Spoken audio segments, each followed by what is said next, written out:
Good afternoon, Commissioners. Marianne Abrahamson, Planning Commission staff. My colleague Jennifer Malone and I are the staff contacts for the unincorporated Hillsborough County Affordable Housing Density Bonus Study. This study is being conducted in association with the overall update to the housing element of the unincorporated Hillsborough County Comprehensive Plan. On April 12th, the Planning Commission authorized the Executive Director to sign the contract with Tyndall Oliver for the study, which is slated to conclude in October of this year. Catherine Hartley of Tyndall Oliver will now provide an update of progress to date and share steps moving forward. And afterwards, we welcome any questions or comments you may have. And thank you. And Catherine, you may begin. Great. Well, good morning, everyone, and thank you for the introduction. I just started with Tyndall Oliver in October of 2020 as their Community Planning Director. Prior to that, I was the Planning and Community Development Director for the City of Bradenton, which is where I started to learn more about affordable housing and what the low-income tax credits meant and that whole process. And we went through a couple of rounds of comprehensive plan amendments to try to make things like density bonuses and that work within the City of Bradenton. So I'm coming at you from that lens. With everything that I have, with everything I have to say here today. But let's get started. So the rest of my teammates are not on the call with me today. Steve Tyndall is one of the founding principals.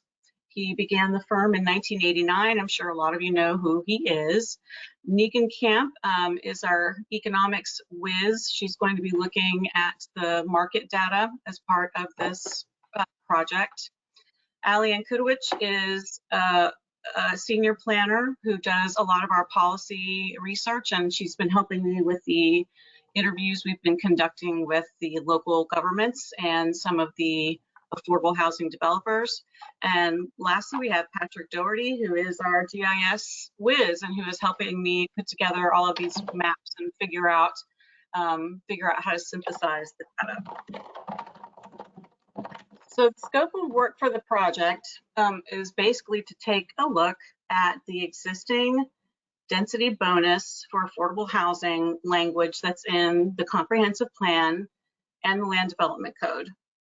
We're going to write a white paper, basically putting together practices from around the state, the local governments around Florida that participate in the SHIP program every year. If you get funding, if you get more than the bare minimum of funding, you are committed to looking at your code and comprehensive plan every 3 years to see what things can be changed to encourage the development of more affordable housing. And so we talk to other local governments to see which things they use to implement that for their SHIP money.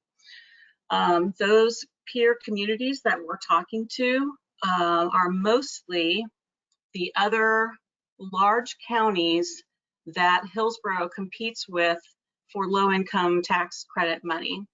And so that's Hillsborough, Pinellas, Orange, Palm Beach, Broward, and Duval are all fighting over the same pot of money and all of their municipalities within them. Miami-Dade usually has its own set aside, but we talk to them as well as part of this. And we also talk to Manatee County because they started kind of a unique program a few years ago, and I thought adding their experience in would be helpful. And they're also basically in the same housing market as parts of Tampa are. And so after those interviews, which we have completed all of those, by the way, we're starting to look at market trends. What we have found so far is that this market is insane. And I can add a little bit of a personal anecdote to that because I had been looking for a house in Tampa for the last 5 months to be able to relocate and go back to the office. And it was crazy. So even the difference between the market when I first started looking in November is much different than what it is today. And the steady increase in prices is shocking, actually. And so, have a little bit of a personal experience to bring to the conversation. But in the end, we're going to be looking at those market trends and seeing how that impacts affordable housing. We're going to be doing some scenario testing. So what I mean by that is we asked the county for some addresses for some parcels that are considered surplus parcels. So Florida statute requires local governments to, every 3 years, take a look at your surplus properties and determine which ones would be suitable for affordable housing, and take it to your city council, city commission, county commission, whoever, and you publish that list online, and you let people know that you've got some surplus property for affordable housing. So that's just something you have to do in Florida statute. And so we're taking a couple of those parcels that were identified, and as we come up with recommendations, we're going to test the criteria on those parcels to see if they're going to work. So for instance, if we came up with a scenario that was, if you had a parcel that had 20 units an acre within the future land use category, and we recommend doubling it to 40 units an acre and didn't change any of the requirements for setbacks or parking, is it going to fit on what a standard parcel that some of these affordable housing developers tend to look for? Is it even going to physically work? And if the answer is no, then we know that we need to go back to the drawing board and work a little harder to get it figured out. Once we complete all of these things, we'll have some draft recommendations to bring forward for discussion. And then of course, there will be some refinement along the way towards the end of the project. What we would like to have is just a one-page flyer for the staff and the developers. So you can just hand it to them and say, here's the process on one page, easy to read, easy to figure out. Have a nice day, just so that everyone's on the same page, and it's easy to understand, and you don't have to go to different elements in your comp plan and different sections of your code and try and piece it all together and figure it out. Just trying to make it as easy as possible for everyone. And then we will package all of that up into a final report. So we started on the 26th of April. That's when we had our kickoff meeting with the staff. We reviewed all of the existing plan language and code language. We started to map the existing criteria, which was rather difficult, and we're still tinkering with a little bit. We located those peer communities that have a density bonus program and interviewed them. We scheduled affordable housing developer interviews. So far, we have conducted 3 of those. We've talked to 3 of those folks.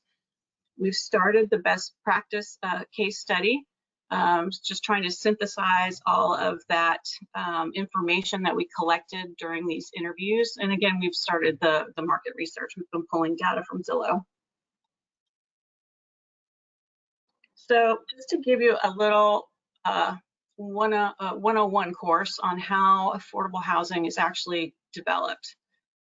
Since the 1980s, it's the vast majority of affordable housing that's been built has been funded by the low income tax credit program.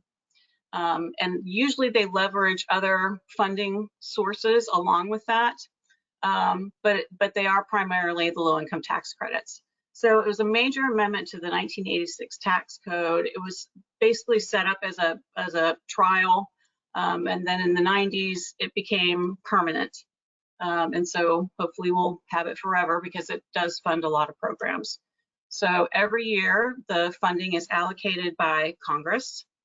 And as I said before, Hillsborough County has to compete with all the other large counties in the state and their municipalities. So by competing, when you have an applicant who is applying, a developer who is applying for the low income tax credit, and he's trying to figure out where to go, he's looking at those counties that all have the same pot of funding and trying to figure out, okay, where's the land that meets the criteria of the application?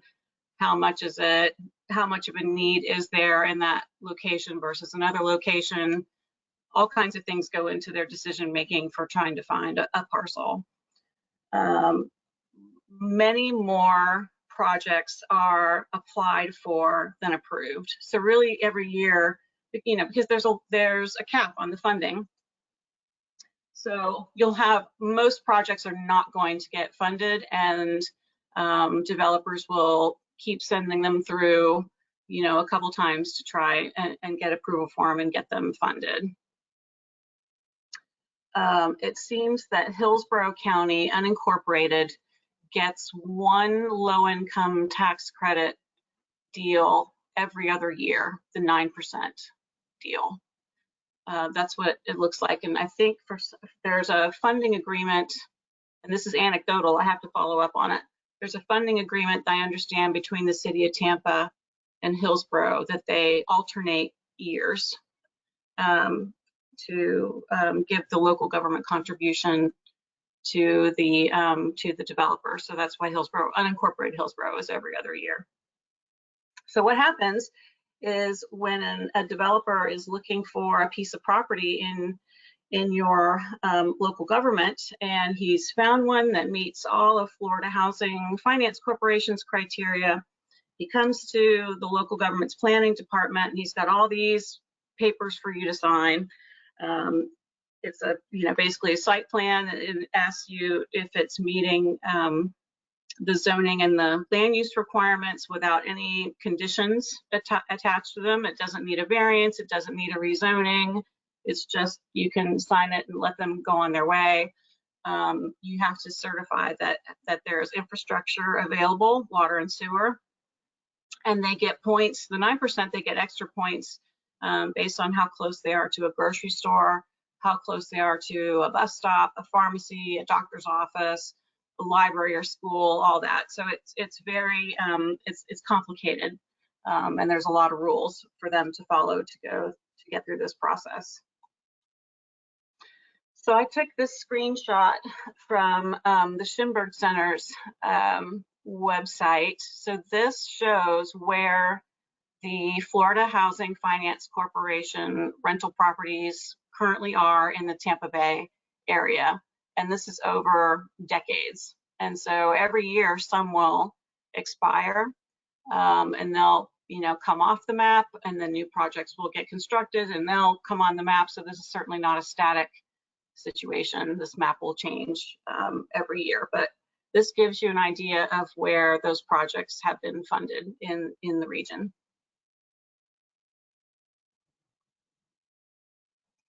So in looking at some of the criteria for Hillsborough County, there's a few things that we want to share with you. Number one, a rezoning is required currently. And it also, affordable housing for some reason is also a conditional use in the land development code. So there's an extra set of paperwork you have to go through with the county development services department. It's not anything for a public hearing. It's just a separate application where they have to certify that the folks living there do meet the income requirements. So basically the residents have to be making less than 80% of the area median income based on their household size. Some of the language is rather difficult to interpret, and I'll get to that in just a minute when we get to the map. Rezoning takes a long time because of the detailed amount of information the applicant has to get to put the site plan together, have an attorney look at it. The application is just under $10,000. You're paying a consultant an hourly rate to turn all the paperwork in, show up at the hearing, so you can easily drop $50,000 to $100,000 on a rezoning for sure. And there's no guaranteed outcome. You can meet all of the criteria that's in the code, and there's a chance you may still be told no. So you're putting a lot of effort into a process that is uncertain. and not a lot of people have the money and time to do that. They may just go find a parcel somewhere else where they don't have to go through that process. They can get what they need by right, just go get a building permit. And interestingly, it seems like it's a little bit easier and faster and less expensive to go through a small scale future land use map amendment versus trying to get the affordable housing density bonus through the rezoning. It seems like the criteria is a little bit less, the process is a little bit faster because they would always be a small scale amendment and they don't have to go through the coordinated review process with the state. So that's something to take in mind, that maybe the incentives aren't good enough to, to compete, especially if you're on the lower end of the future land use map category, that the applicant may think it would be easier to go the other route.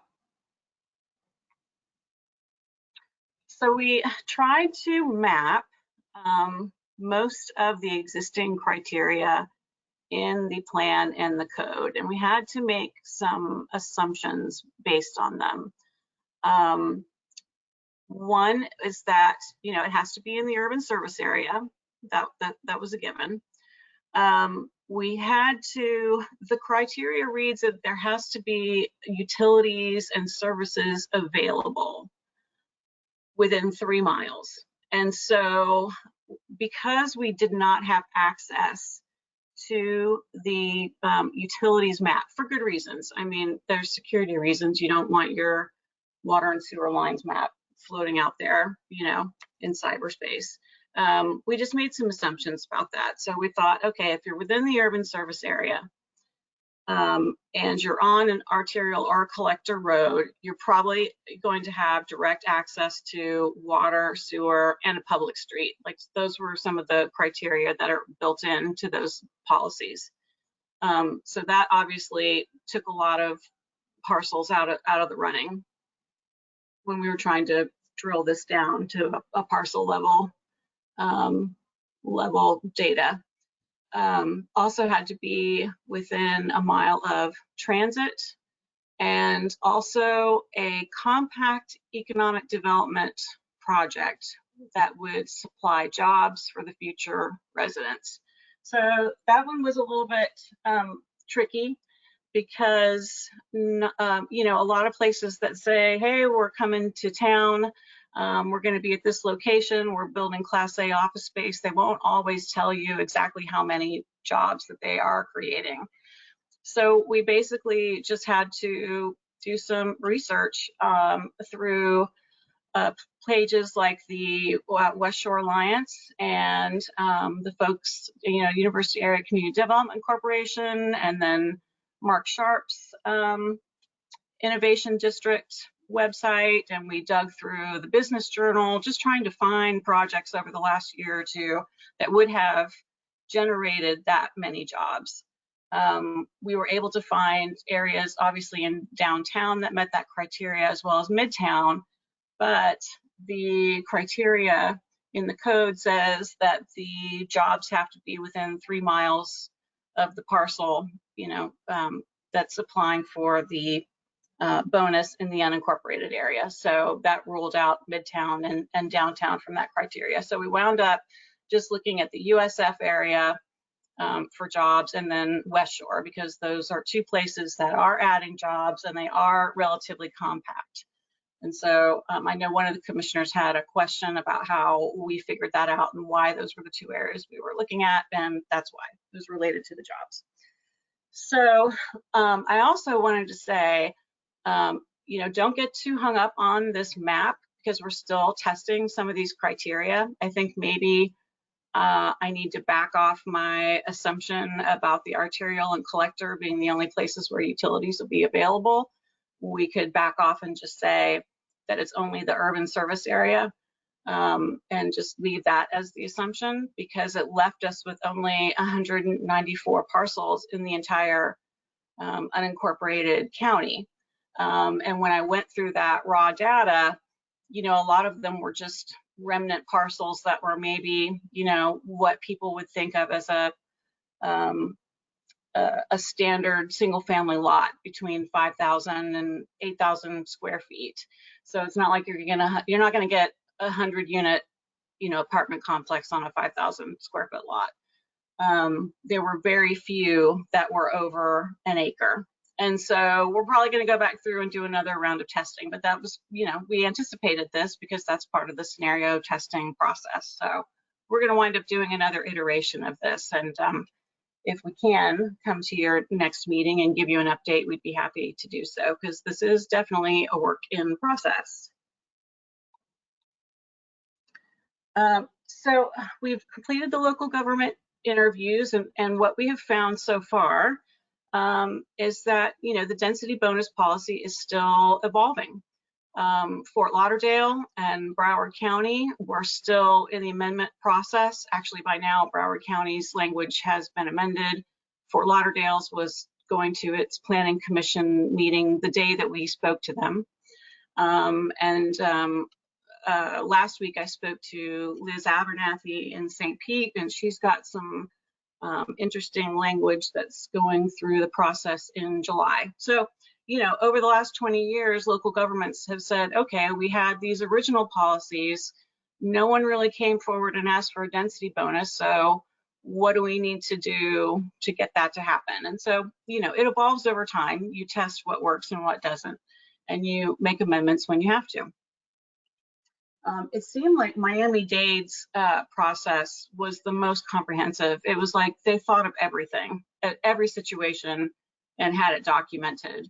And so if you really want that just high level of detail, Miami-Dade's process is one to look to.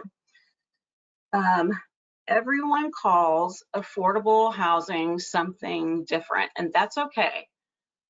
Because you as a community have to figure out what that means to you, because the funding programs will, they're all a little bit different, and some will allow you to fund things that go up to 140% of the area median income, and really expensive places tend to do that. So South Florida, some places in South Florida do that. In Bradenton, we looked at affordable housing as anything under 120% of area median income. Currently in Hillsborough County, y'all look at 80% of area median income and below. So really, it's just defining what you want to target. It's up to you. You have the flexibility to do that, and that's one of the things that we're going to talk about today. They all agreed that multiple strategies work together. There's no magic bullet. So if you have a density bonus program, typically you should be looking at reducing your parking standards along with it. That's just, those two things work well together, particularly in areas where the land is expensive and you have good transit. The places that already have very high densities on their future land use map, like Miami, they didn't have as many applications because their density is at 100 units an acre already. So, and they've done an incredible housing study that tied their affordable housing to all of their transit improvements. And so they picked their TODs and their station areas and said, okay, here, and picked out parcels. Here are the ones we think would be great for affordable housing. They did a very detailed plan. But I don't even think we have a category in Hillsborough that goes up to 100. So, but then again, 50, 60, 70, 80 units an acre, you may not need a bonus there. But lastly, as you look at projects, every single project is different, right? And each one is going to have its challenges to work through. That's true for any project. Okay. So what we're going to be doing over the next few weeks, and actually what we've already started doing since I first turned in this PowerPoint to the staff, we are trying to get the Sadowski Coalition folks on the phone, as well as the Florida Housing Finance Corporation. The Florida Housing Finance Corporation is the entity where the low-income tax credit applications go through, as well as a dozen other funding opportunities. They also manage the SHIP program, and sometimes they don't want to talk depending on where they are in the RFIA cycle, and so we may not be able to get them on the phone, but we are trying to hunt them down. We're still looking at the market research, as I said a little bit ago. We're going to start to craft some language and test it through July and August. And as we continue to talk to folks, including y'all, we'll continue to refine that criteria. And then we should have some final recommendations and a report in September. And of course, there are briefings scattered throughout this process. So some of the things I think that we need to talk about today are who it is that we want to target for these policies. Extremely low income folks are those that make 30% of the area median income. Low income is the 60% mark, 80% is moderate, and then once you get into 120 and 140% of the area median income, that's when you get into what most people refer to as workforce housing, although that's not written in like a statute anywhere that's exactly what that means. Start to think about whether you want applications for density bonuses to go through an administrative process where the staff can go through the checklist and approve it, or if you want it to continue to go through a public hearing process.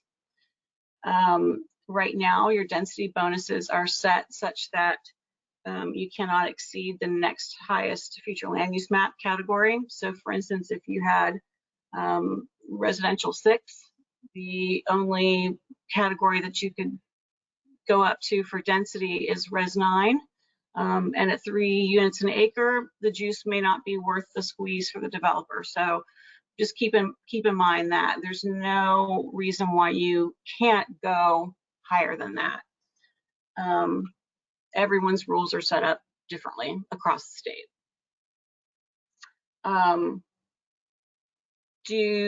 So last year there was a statute passed that basically read that local governments can approve an affordable housing project as long as it meets the Florida statute definition of affordable housing. Can approve it on any site that is zoned residential, commercial, or industrial, notwithstanding any other law.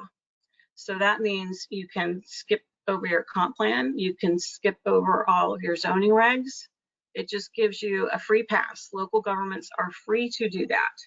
So you could go completely laissez-faire here, right, and go down that path, or you can, maybe try to stick closer to the items that developers are already having to meet, the criteria that they have to meet for the low-income tax credits.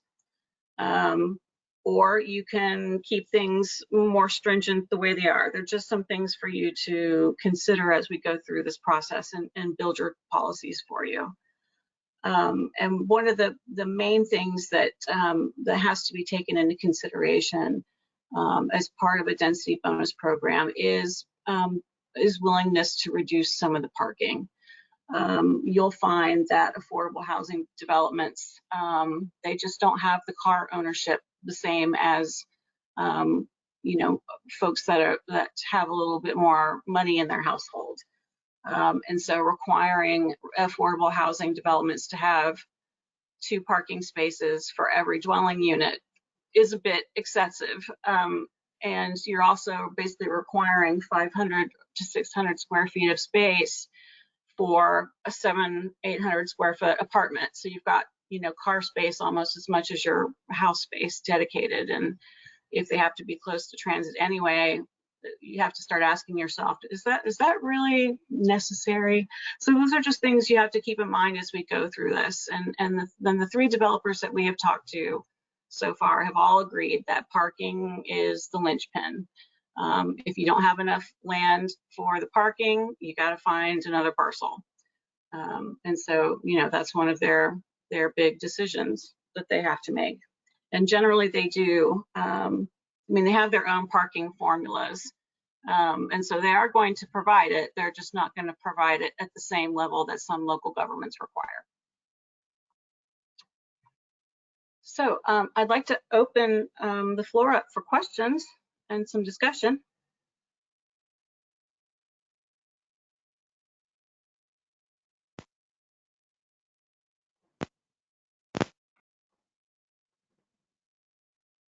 So commissioners, we'd love to get your input on the topics that Catherine raised, so that we know you all have a lot of experience and thoughts on this topic, so would welcome that at this time.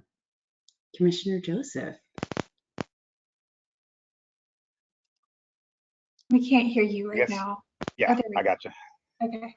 I will go ahead and get things started. It's a great presentation, a lot of good information here. I have a question about the surplus parcel testing you talked about versus the standard parcel for developers. And this will kind of lead into a secondary question that I'm going to ask also. But I'm interested in understanding, if you spoke about the fact that you kind of use these surplus parcels to establish the basis of what could be a target for development for affordable housing in the area. I was wondering if you expanded that criteria any, or if the surplus lots were the only ones, or I know you had mentioned these 3 developers. Did you try to sort of formulate like what lots they look for are and how that might be a target more so than maybe just the surplus ones? I mean, I understand the rationale for the surplus ones and I'm not arguing for removing them. I'm just trying to understand if there was any thought or effort towards expanding that criteria to maybe try and take in more lots in total. Right. So yeah, we got a few things going on there. So the experience that I've had so far with the LIHTC programs have been with properties that were local government surplus properties. All of them, actually. So that's why when I wrote the proposal to turn into the Planning Commission for y'all's consideration, that's why I put that suggestion in there, knowing that that's where I knew these guys had purchased their properties from the local government. And I have not.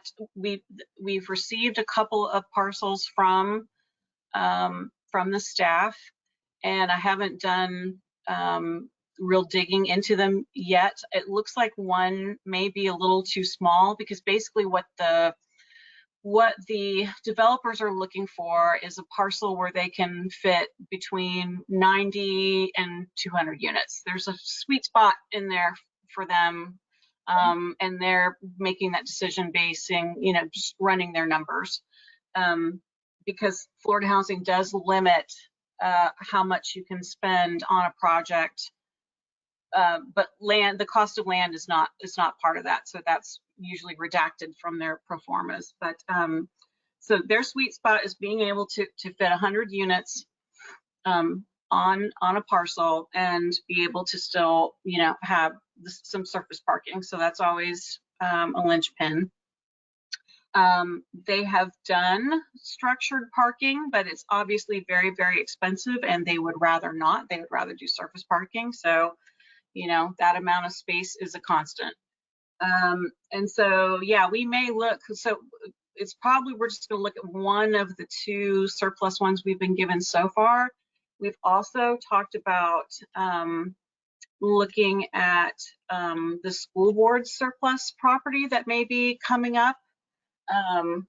They may, they've got some schools that, because of changes in population, like right through the middle of the county, that may be able to be, reorganized and surplused. And so we might look at a school board property as well.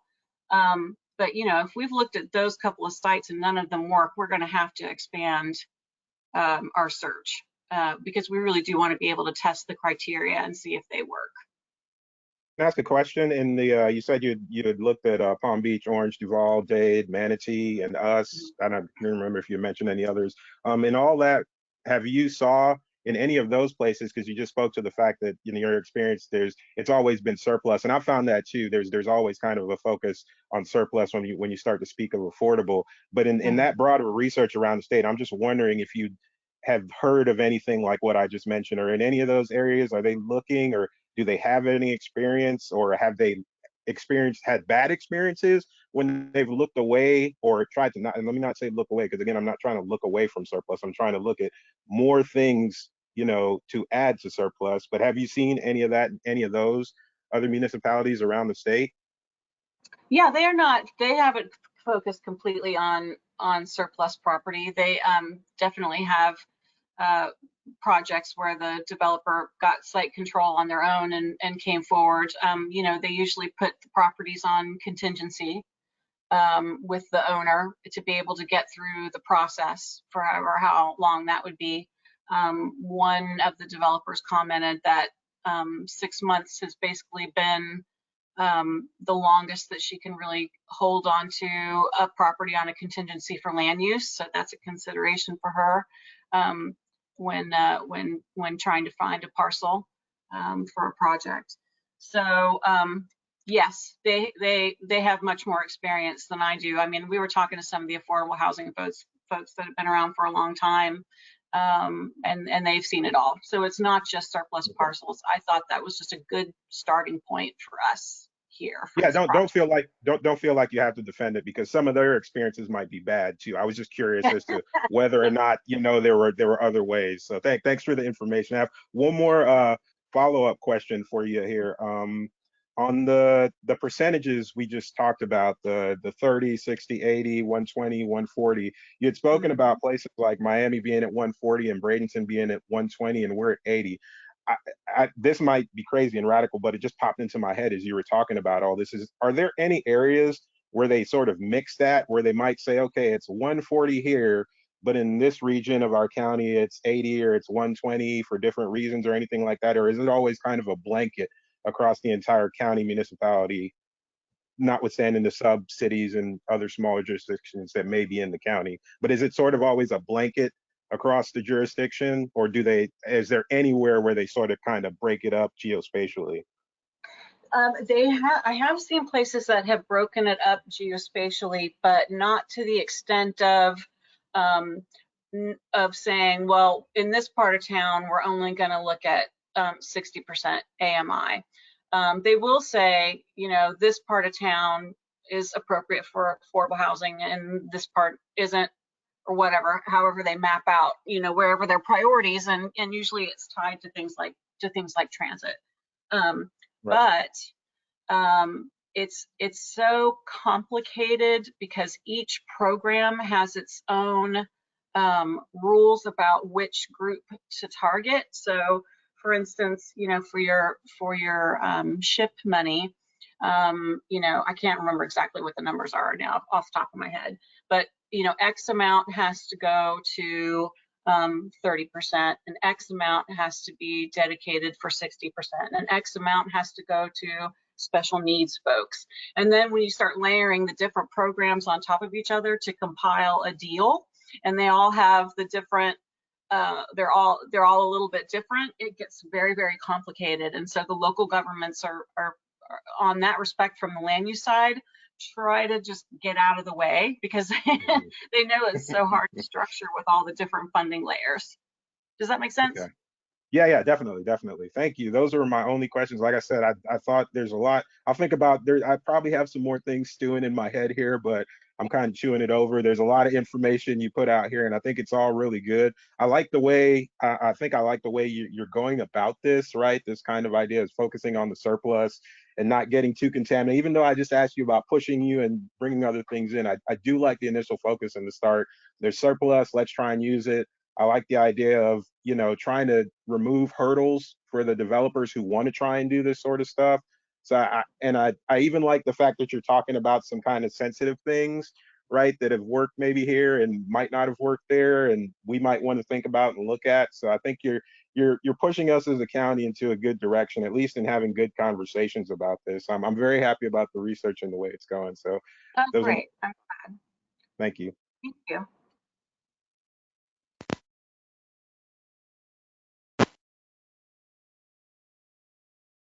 Commissioner Powell. Thank you, Melissa.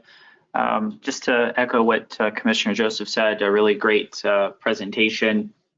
One of the first things that, as I was listening and going through the slides, that just kind of like jumped out at me, the criteria and the recommendations to consider, concepts to consider, criteria that mimics, the Florida Housing Finance Corporation. Are we dramatically off from them right now? Yes. Because their criteria is, okay, let me start with transit as an example. So if you are going after the 9% low income tax credit, they give different points for how close you are to a bus stop. And it's literally, I think maybe a quarter mile is the greatest that you could possibly be. A quarter mile, you get barely any points. And if it's, within 200 feet, you get the most points, and that is to the stop, not to the line. And comparatively, the Hillsborough County criteria is within a mile of the line itself. So you can see that there's a huge difference there, right? Mm-hmm. Another criteria that Florida Housing has is proximity to a grocery store. And that's, not a criteria under the counties currently. And Florida Housing has a specific definition of what that means. So it's not the veggie stand on the corner or the farmer's market. It's literally Publix, Winn-Dixie, Trader Joe's. Like, they have the list, and we've started mapping those out in the region to show that. So that's what we're working on now, is the Florida Housing criteria and trying to get those on a map. They are concerned with access to services, such as a doctor's office or a pharmacy, childcare, schools. And I think the term services is mentioned in the Hillsborough criteria, but the sentence that it's in is, there's a lot of stuff packed in there, and I'm not 100% sure what it's really trying to say. It's very subjective. So when you have Florida Housing criteria and it says you need to be within a half a mile of a doctor's office, that is objective. You know exactly what they're looking for, and on the application you have to put the geographic location on there, like the GPS coordinate, for them to be able to score it. So it's things like that. There's not a jobs requirement that I know of with Florida Housing, and Hillsborough's does. And so, there's some differences, but some similarities at the same time. So I would assume then that, like Miami-Dade, they probably are going to very closely mimic, since they seem to be the most comprehensive and most well thought out. Correct? Yeah. Yes. Okay. Is it public knowledge, what that point system is, and how they determine that? Yes. Something that we could just look at and could be sent over, to us to better understand and familiarize ourselves with. And I was thinking yesterday, even though I don't think we're scoped to do like another long workshop with you guys, I may just want to throw a freebie in anyway and do one with y'all to work and to be able to have the time to talk through those criteria and how they're scored, and show you the different mapping techniques that they have to, like what a developer has to actually go through as part of that process. So, that may be a conversation I can have offline with the staff. to fit that in. But at a minimum, I can certainly put together, you know, a 1 or 2 page little thing for you that shows, okay, here's what the 4% application requires, and here's what the 9% application requires. They're a little bit different. Okay, and on that line, could you also maybe provide a little bit of detail on what the difference is between a 9% and a 4%? Because I don't think most people understand, and I'm on the Affordable Housing Board, and those are questions that I've asked before and never gotten an explanation of. So you know, to better understand that, you know, the differences and what those actually, you know, do for a project, you know, I just, you know, for personal knowledge would be really great. Oh, sure.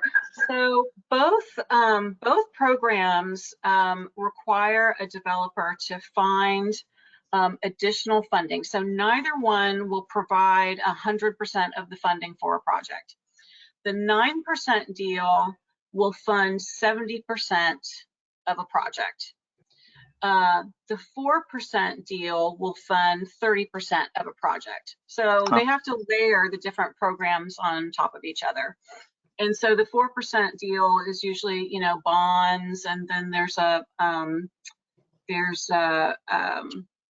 what's the sale program? I hate it when I can't remember what all the words are in the acronym, but it's for apartments, for rental apartments. So it's a specific loan program.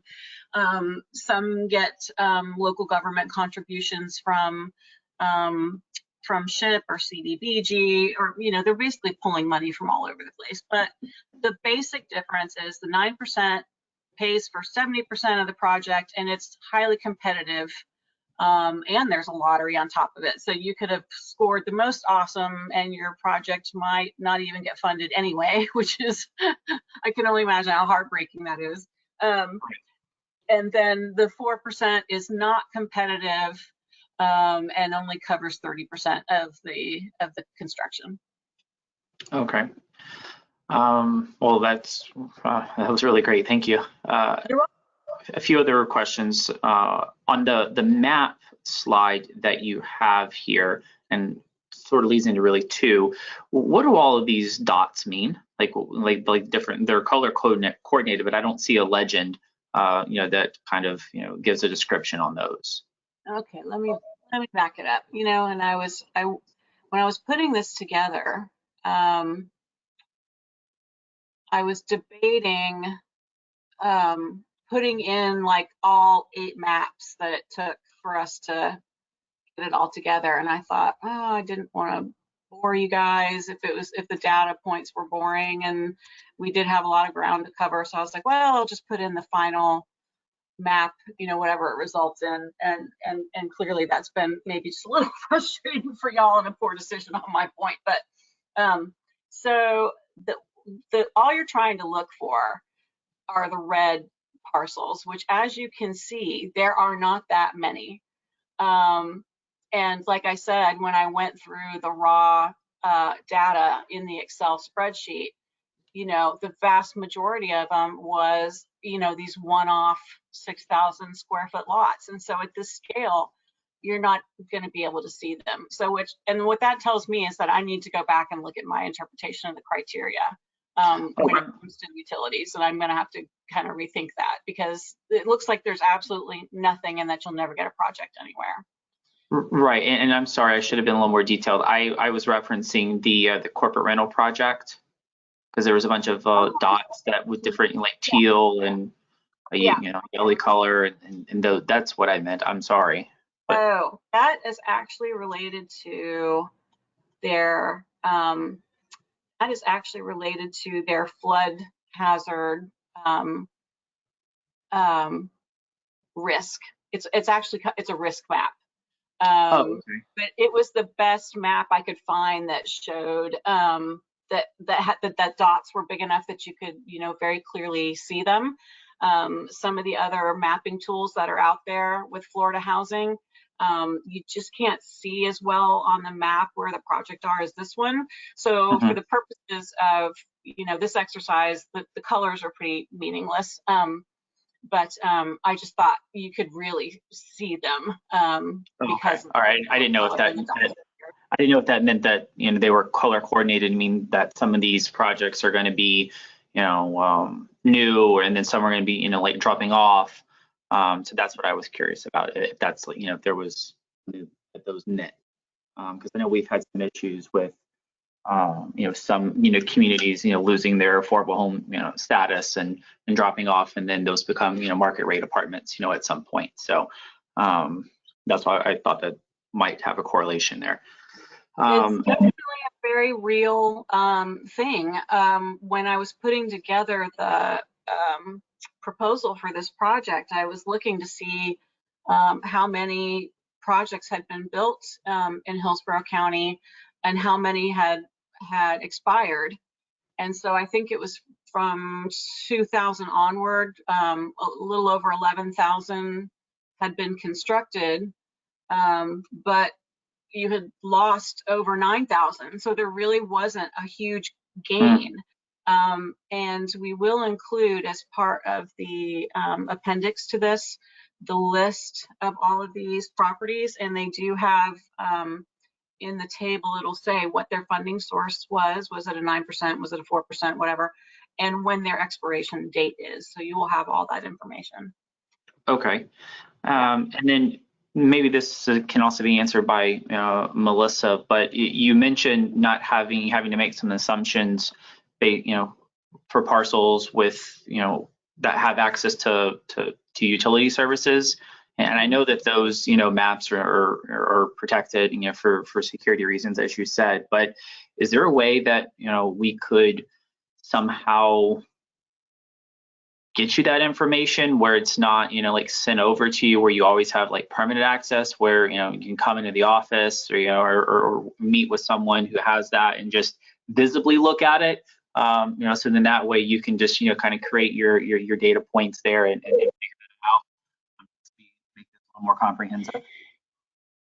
Yeah, we can. That's something we can certainly work with Catherine on. In the past, it has been something that we've had to have controlled access through physically in our office, and not allowed the files that we've received from the utilities department to leave our planning commission. So we'll work with Catherine on that to make sure that she has the best available data to run these scenarios on. Okay. And then my last question, and I'll end. I was just, the last thing I was wondering is, you know, have you been considering, have we been considering affordable housing in terms of like housing that just is applying, you know, like for state funding, you know, or are we also looking and considering like regulatory strengths that are causing, you know, and affecting, you know, housing from actually being, you know, like affordable? I know that we have certain policies in the comp plan. There's, you know, off the top of my head, there's like, you know, architectural regulations, you know, that increase, you know, the costs, you know, of a home, you know, that may take it, you know, because of those rules, you know, it may cost, you know, an extra $10,000 or $15,000, but if, you know, has nothing to do, you know, with making the house, you know, affordable. So are we looking at that at all, or not? I think it's definitely something that that needs to be discussed and a question answered, because it will absolutely direct how we rewrite these policies for you. And so, you know, if you want to keep it geared towards the folks that are getting some kind of funding from the county or the state or the feds, because you know it's going to continue to be tracked year over year for, you know, for X amount of years. It's a minimum of 15 for the tax credits, just for the ease of tracking, and you don't feel like someone like a developer is going to take advantage of the situation and have them maybe afford for 1 year and then not do it anymore. You know, it's a comfort level thing. So if you're comfortable with allowing developers to take the density bonus without, you know, requiring them to have a funding source from a government entity, and if you're less concerned about the after the fact tracking, then you're obviously opening up affordable housing to a lot more people. someone could do a backyard accessory dwelling unit, and maybe that pushes them, maybe a density bonus, or messing with their parking, reducing their parking requirements makes that happen for them financially. So it's little things like that. Or if you want, even just waiving a building permit fee for an ADU, maybe that helps just a homeowner pencil out a little project, and then you're providing housing for, it's obviously not housing for, everyone, but even if you have a parent who needs to maintain some independence and wants to be close to family, you're still opening up a unit for somebody else. Do you know what I mean? Because a lot of these projects are senior projects. They're not people who are old enough to go to an ALF or infirm or anything like that, but they need an affordable place to be.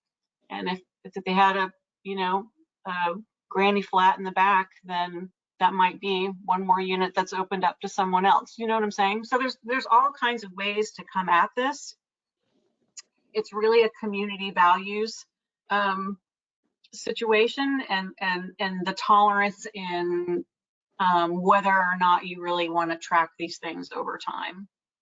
Right. Well, and I just think it would be a great question to ask. I don't know what all the developers that you are going to have spoken to or plan on, but I think it would be a really great question, just to ask them, hey, in addition to density bonuses to make a project more viable, are there any sort of regulatory things in place that could be amended that would also make a project more affordable, just from a building perspective. If they could just say, hey, if we could get X, Y, or Z amended, because it only applies to an affordable housing project, then well, our per unit cost is going to go down $20,000 over 200 unit community.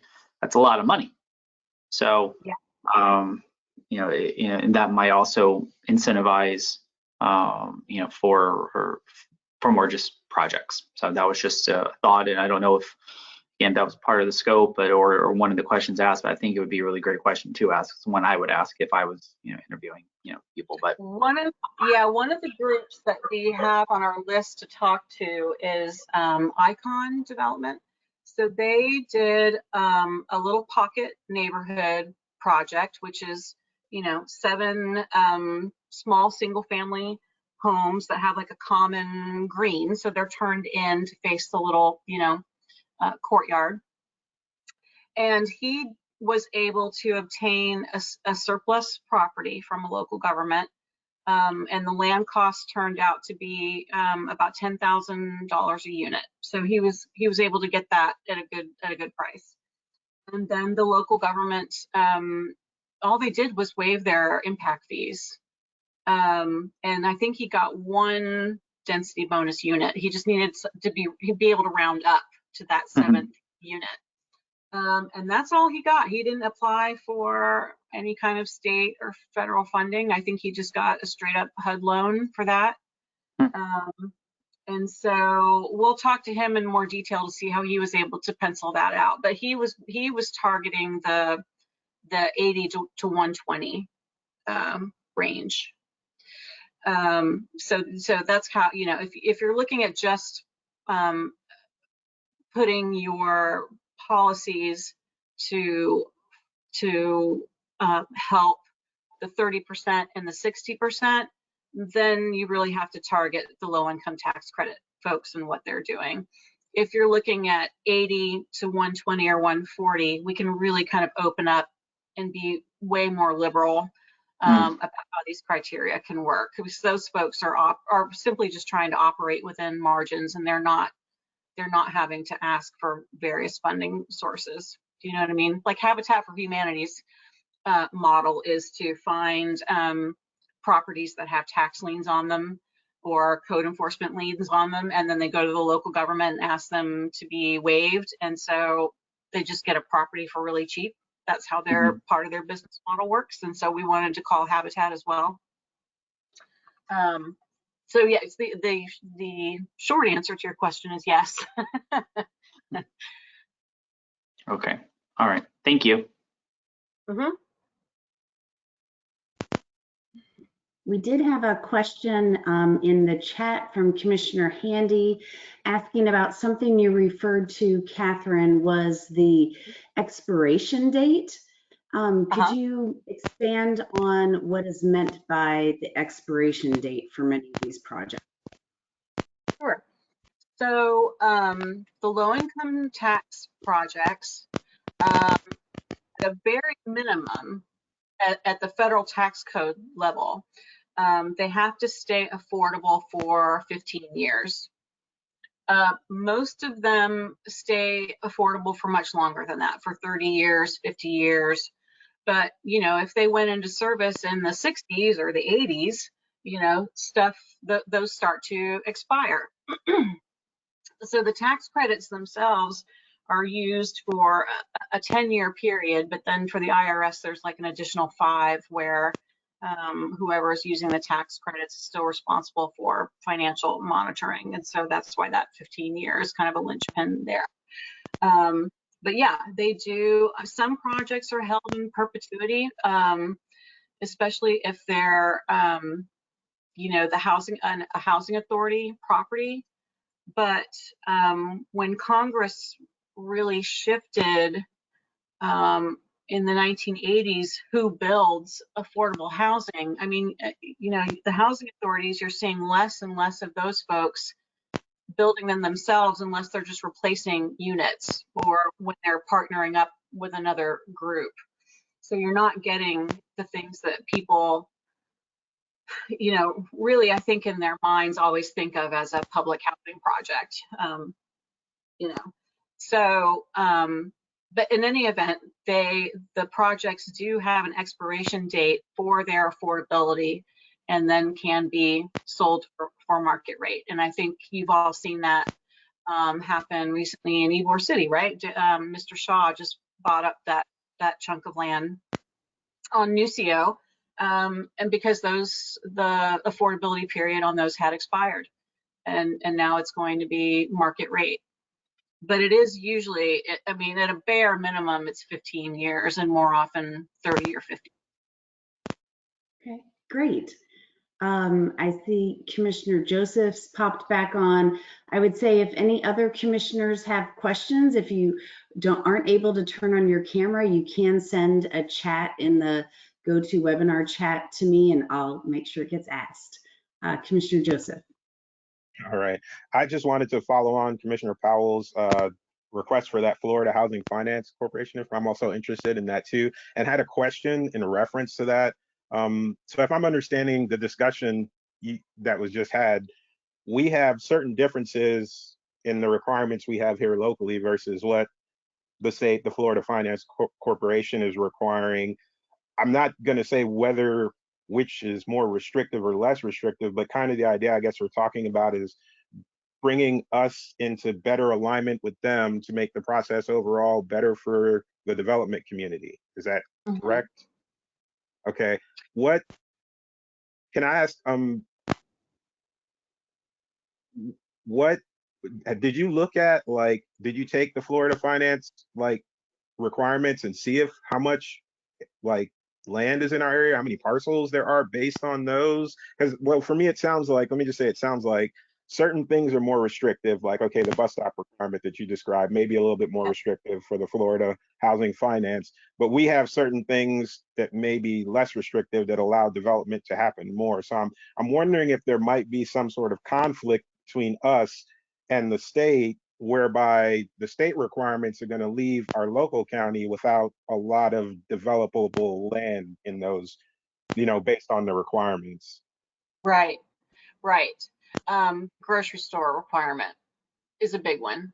But yes, we are working on mapping those right now. We got the grocery store criteria map done, and we're working on the other ones. It's going to take us a little while longer to collect it because that data is not as readily available as the data that we were able to pull for what we've done so far. And so it's literally like Googling addresses and marking those and putting them on the map. But yeah. And more importantly, Ms. Ornita, I wanted to say that too. This strikes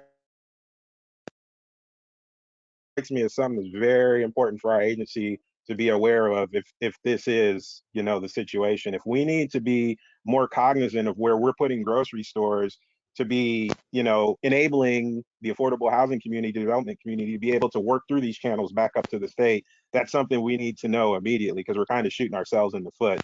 You know what I mean? And also there might, again, like I said, be the bigger issue of just maybe there isn't, we have no capability or capacity to, based on what the state is doing. If that's the case, I think our county commissioners need to have that information and knowledge in front of them so they can make whatever decisions and moves they need to make to try and get our county some relief with respect to that, because that would be a major conflict for me if the state's saying, okay, well, these are our requirements. And then we look at our county and we go, okay, well, we fit none of these. What are we going to do? That would be something we kind of want to know about. So yeah, I'd like to get that information too. Good question, Commissioner Powell. And I'd like to definitely hear more about that. So whether from staff or this consultant, let me not put it all on this consultant because we are the county planning agency. So I think I'd like to hear more about this from whoever going forward. Thank you. We can definitely work between our team, Catherine, and the county housing staff have been great partners in this project so far. So we'll definitely work on getting more information on that for sure.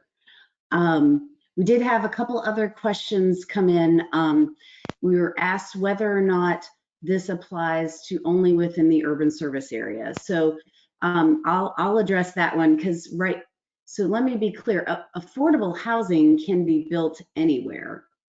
The affordable housing density bonus that is allowed in the comprehensive plan and in the land development code only applies in the urban service area because that is an incentive for the affordable housing and is today the criteria are driven by proximity to water and sewer, transit, as Catherine mentioned, jobs and services.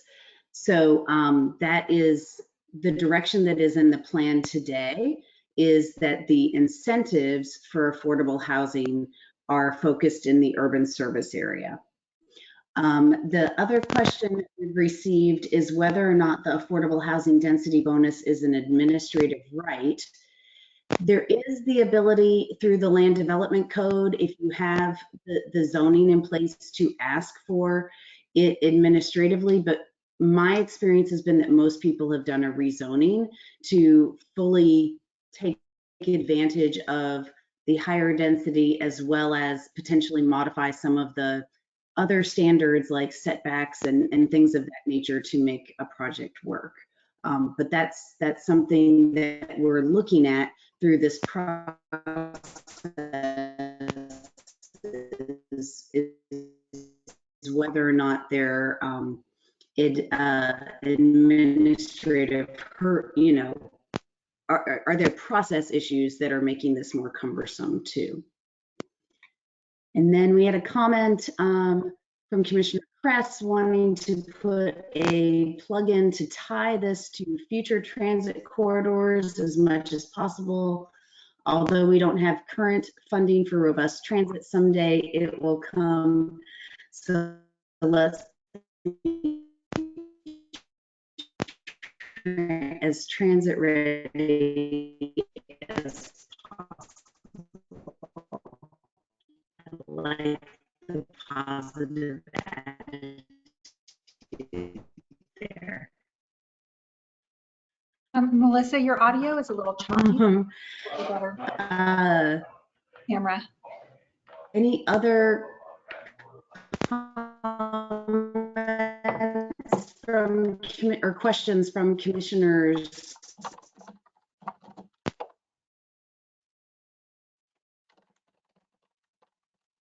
Commissioner Powell, did you have any other questions? Oh, yes, I did. I wasn't sure if Melissa was done there.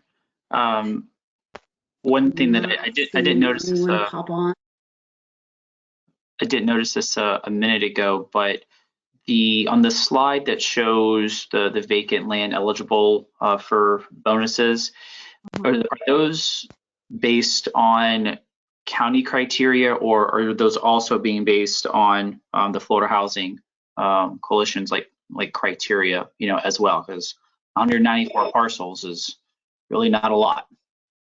Yeah, so far it's just the county's criteria. There's a couple other criteria that were further defined in the code that we were still trying to figure out some data points on. It had some very subjective wording, so we were trying to get that figured out. And I think if I refine the utilities assumption, you'll see more parcels. So that's why we need to work on this map a little bit more, and so that we can get a better answer than what we got. Because I think we artificially limited it with our utility assumptions, but simply because we just we were kind of flying blind there. So Okay. yeah, work with the utility, we'll come up and have a better, more refined map, and likely have more parcels that would be available. I mean, if we could have maybe like a comparison map that shows based on current policies, and after you refined it, and then also one that shows or factors in based on the Florida Housing Coalition, and then we can sort of compare the two, because those are going to be, I think, pretty a good tale of what you're going to be able to, what sites you would be able to go after, for the 9% and the 4% tax credit. Mm-hmm. Yeah, So, that makes sense. We'll do that. okay, thank you. Uh-huh.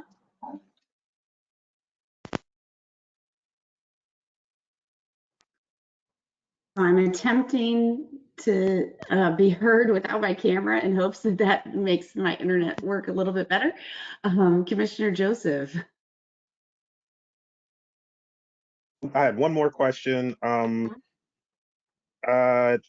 Who out of, okay, these areas that you compared, Palm Beach, Orange, all these comparisons, how we've kind of been focused on planning stuff, which is good, but just to leave our purview for a second, because there is no action and it's all information here. But who is the most competitive of these regions that you looked at, like dollar for dollar, dollars and cents? Who gets the most money? Who spends it the best? Who gets the most for what they spend their money on? Like those kinds of metrics, in your opinion. It looks like Broward County has been getting a lot of projects funded. And it's not just the county, it's all the municipalities within there. And they're very much like Pinellas in that they've got 20 something cities in there. I don't know why that is. That's going to take a little bit of a deeper dive to figure it out, because we didn't talk to everyone. We talked to the Hillsborough Planning Commission's counterpart in Broward County. So they do the overall policies that the cities can adopt or choose not to adopt, and so that's who we were speaking to and trying to get a sense of their direction and what they were giving the other local governments as far as options and how they can update their plans and codes to encourage more affordable housing. But when I was going through the last couple of years of the applications on Florida Housing's website, I was like, wow, Broward County is killing it. They are getting so many projects, and I don't know why. And it's like Tampa and Hillsborough get one or two a year, maybe, and so I don't know why that is. That's good. That's definitely a deeper dive. Okay. And on the other side of that too, I was just wondering, and you probably don't have this, like you said, it takes deeper dives, but I'm asking your professional opinion. The quality of those projects, right? Because it's one thing to be getting a bunch of projects and funding a bunch of projects. On the backside of that, like who has the best quality of life coming out of these projects being funded, right? Because it's one thing to get the money, it's one thing to build it, but families have to live and grow up in these things. So is there any, feeling or thought, or have you read anything on, who has seen the best track record of giving people a leg up and them moving on to better things from these projects, right? So we're not just grabbing and spending without getting real results on the back end. Do you have any sense of that? There's no data. I'm not sure if I can speak to like the long-term effects for those folks financially, like where they are, 10 years later. I can say that the quality of the projects themselves, because of the federal requirements for space and amenities, I have gone to the groundbreakings and done the final walkthroughs on some of these projects, and they beat the pants off of some of the market rate stuff. They're nice. They're well constructed. There's community space for folks. They usually have someone on site for some kind of program, like life coaching thing, managing your money. Sometimes there's a daycare on site. There's always some, if it's an under 55 community, they'll have, some kind of play space for the children. The last one that I walked through for the CEO down here in Bradenton, there was a little dog park and a playground and a pool, and I thought, wow, would it look really bad if I moved into one of the 3 market rate units here, because this is nicer than my apartment. So they build them for the long term. It's not like some of the churn and burn stuff that you see for the market rate. They plan and they build these places to stay. And the quality is definitely higher than some of the market rate stuff that's out there. Okay. All right. Thank you. Mm-hmm. Hi, this is Commissioner Rodriguez. Can you hear me? Yes. Awesome. I had to call in on the phone. My GoToWebinar wasn't letting me get through. On parcel size, Yes. I just wanted to make some comments. I'm on City of Tampa's Affordable Housing Advisory Committee, and I guess it really goes to the strategy that the local government would like to follow, because it seems like the developers that you've been talking to so far, this 90 to 200 unit with the surface parking, those are fairly large parcels, and my commissioners have heard me say this before. In affordable housing, in terms of parcels, we're looking for the cream of the crop here, and we're looking for these odd-shaped parcels that the market rate developers aren't going for, and so that's why those smaller parcels are going to play such an important role. And especially as you integrate affordable housing into the neighborhoods, it's better to do it on that smaller basis. So the local government needs to have the ability to develop those smaller parcels. And I would say when it comes to administrative versus public hearing process, perhaps those smaller parcels could be done through an administrative process. But then when you do have some of the bigger parcels that come before local government, that would be a public hearing process, because that would have so much more impact on the neighbors around that parcel, and they are going to want to have their say on this affordable housing process. Whereas if you were doing a single family lot, or you were putting just adding some additional density into a single family neighborhood, if it could be done through an administrative process, it would go much easier. The city of Tampa has taken those city-owned surplus properties and have worked with 3 housing developers here over the last few years and have put 95 single-family units out onto the market, and so they're going to continue on with that process. So you might want to check in also with the City of Tampa folks, but they primarily work through Domain Homes, Habitat, and CDC of Tampa. So I guess that's what I see. Affordable housing is something that we need to integrate into the existing neighborhoods, and we can get that additional density that we're going to need. We don't need the big parcels and the big projects. We can do these onesies and twosies and integrate them more easily into the community by doing the smaller projects. Thanks. Yeah, 100%. It's and they're, because it's already targeting, based on Florida housing criteria, you're already targeting infill anyway, just by the very nature of what they're doing. But like you said, so if your target rate goes up to you know, 120, 140 of area median income, and you can just get an extra unit on your, you know, standard single family lot. So if you look at it this way, if you take a standard Tampa 50 by 100 foot lot and you put 2 units on it instead of 1, well, you're at like what, 17, 18 units an acre, just with a duplex, you know what I mean? And you go up even higher once you get to a triplex, and you see that kind of pattern, you know, sneaking into Ybor City.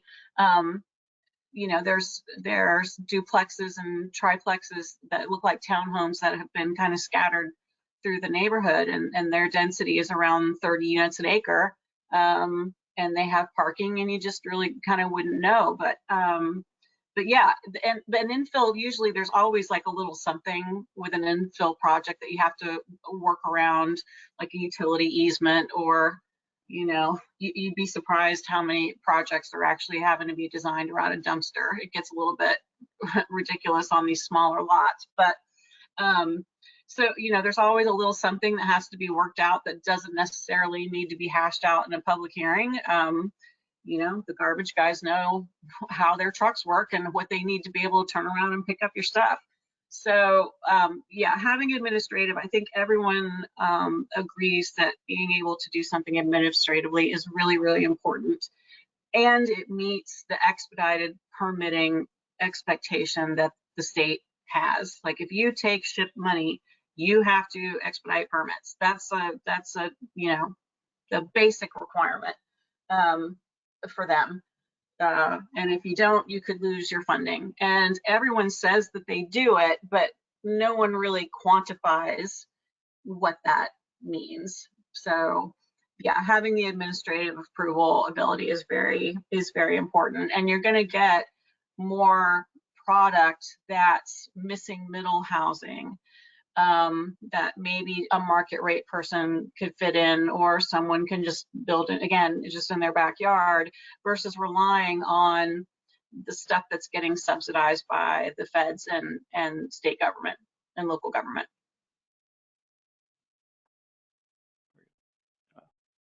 Thank you.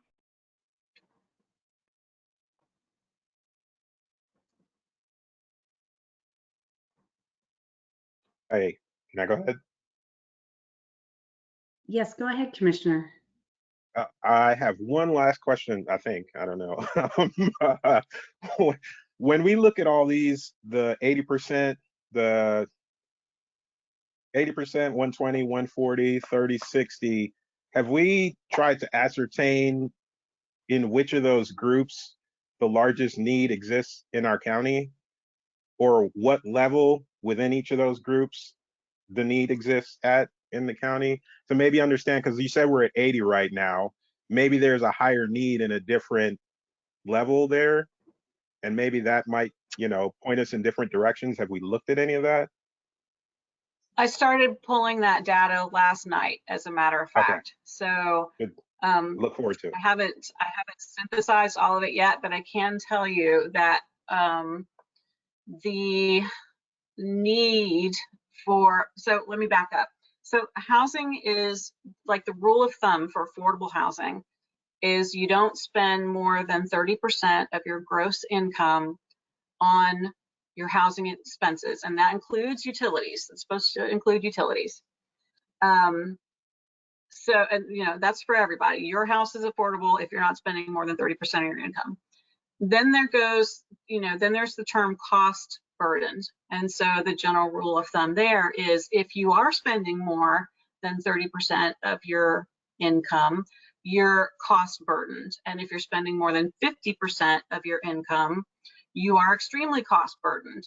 And the initial numbers I pulled last night from the Schimberg Center indicated that unincorporated Hillsborough County, of all the households, 47% of them across all income groups are cost burdened. I believe that was the figure that I pulled. I have to go back and check. It was like midnight last night when I was pulling those numbers. So it's a lot, and it's not just the really poor people. It's the, you know, it's everybody. And so I think there's going to be a need, especially as Florida's population is exploding again, that we really do have to plan for everyone's housing needs, and that's why you update your comp plan, and the county's going through that right now. But yes, we have started to pull that data, and we're looking at it, definitely. Thank you. Very good. Keep up the good work. Thank you. We did get a comment from Commissioner Handy that looking at the smaller parcels within existing communities makes sense, and particularly situations like garage apartments, mother-in-law suites, these can make a big difference to local workers to make these available versus regulating the ability to rent out additional affordable spaces. She also wanted to point out that there's talk about affordable housing credits outside the urban service area, but that doesn't make sense based on what is discussed here with the need for transit services and jobs. It doesn't see, Commissioner Handy says she doesn't see how lands outside the urban service area could possibly be compatible or appropriate for density bonuses for housing that would not end up being affordable for people to live in. I think because of the location and the distance from those things that are needed. We've also gotten a comment from the folks who are watching the workshop, and we are going to copy all of those and make sure that Catherine gets a copy of them to include in the project. Any other comments or questions from planning commissioners?